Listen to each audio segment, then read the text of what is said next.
resiliency and not think about the trauma that much, and we can do it, brush it up, let's go. You're a strong man, you're a strong woman, you can handle it. And I think Right. this is the motto for the culture. But there is a lot of, I believe we have a lot of diseases, mental diseases, emotional. Mm. I think these emotions take away. Um, I'm not a doctor, but I'm assuming cancer or maybe Alzheimer's or MS, maybe it's the reason Right. of these traumas that are not healed, and somehow it's affecting your physics. Yes. Yes, totally. I mean, this is exactly the thing. Um, but again, it's a decision that each and Mm. everyone takes, you know. I've worked as a psycho-oncologist for 4 years in a psycho-oncology ward as a therapist, and I did a lot of, you know, coaching, mentoring, talking, some breath work, very, very easy stuff. And you know what I realized is that a lot of people with cancer, they have done so much, they have given up so much of their own Mm. life for someone else. Yeah. Yeah.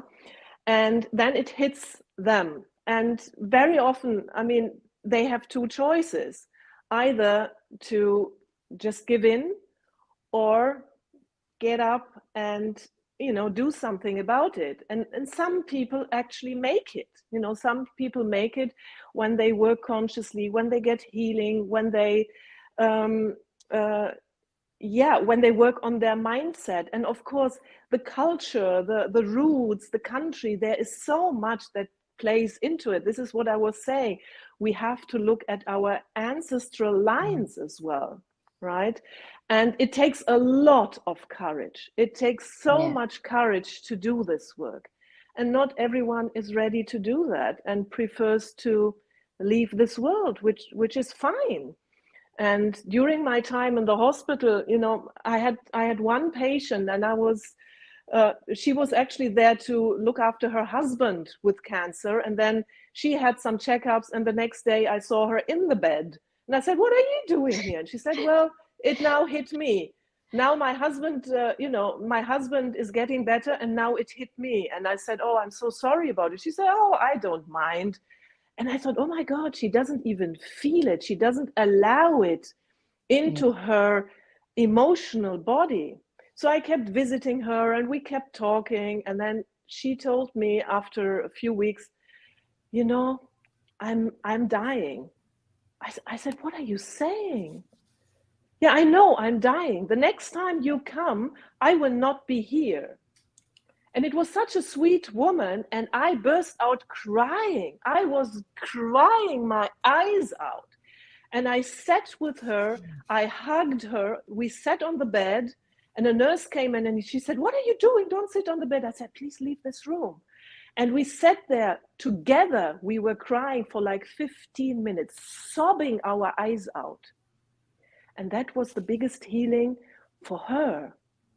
And she said, "Thank you. Thank you for being so authentic, for crying for me and with me." And she said, "I have never cried all these years when my husband got ill, when everything was so difficult around the house, and I had to do it all by myself." So that was her biggest healing. And she died in peace. And that was, this was so touching for me, you know? And yeah, no, I couldn't save her, and it's not my job to save anyone or to fix anyone. All I can do is be there and see what the person needs and what I can give in that situation. I was Yeah. hoping she got cured at the end. I was Yeah, I was waiting hoping for that. too. Yes, but then on the other hand, you know, I had a young man who was paralyzed through a brain tumor. His half side was paralyzed. So we were doing a lot of mind body exercises. So focusing during the breath work, focusing on the healthy side.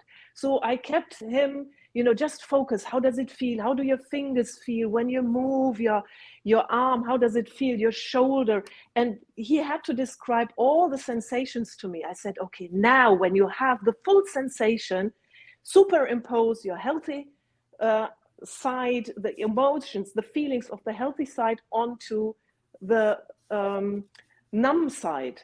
And we did that over and over again. And he started moving his hands, he started moving his arm, and he was discharged after a few weeks. But, he was moving. He was moving his right arm again. So that was really, really beautiful. And if I may, I would like to talk about one other, just a very quick one. A patient who needed to have a cancer tumor removed. It wasn't a very big thing, and the doctor said, you'll be fine, let's just do the surgery. He stayed in a coma after the surgery, and the doctors didn't know what was happening. So the wife knew I'd been working with him prior to the surgery. So she said, could you go to the intensive care and see what you can do? I said, that's going to be a bit difficult because they have to let me in there. What are you going to tell them? And I actually had a talk with the chief surgeon, and he let me in.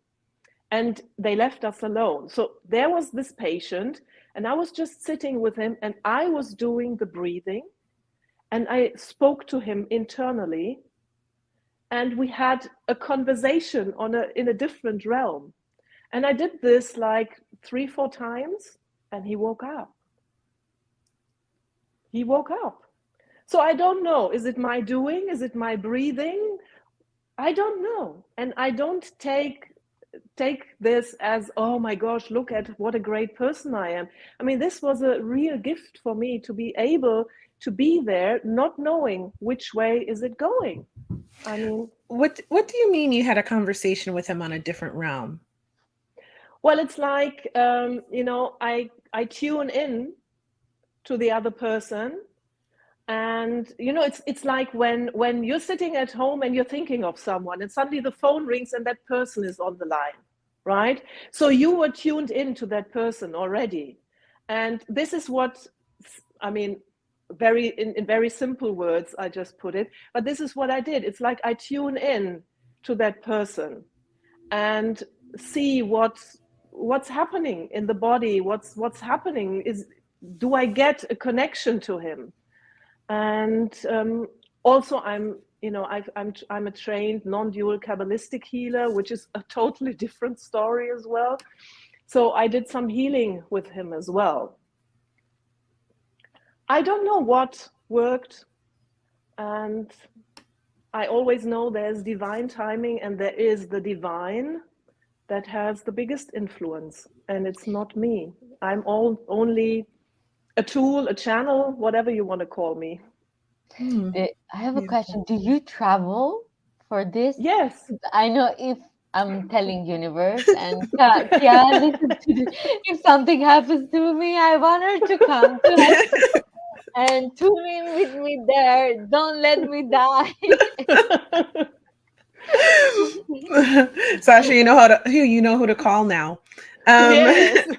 But Sasha has another question, and then I will go Yes. back to ask the question I wanted to ask you.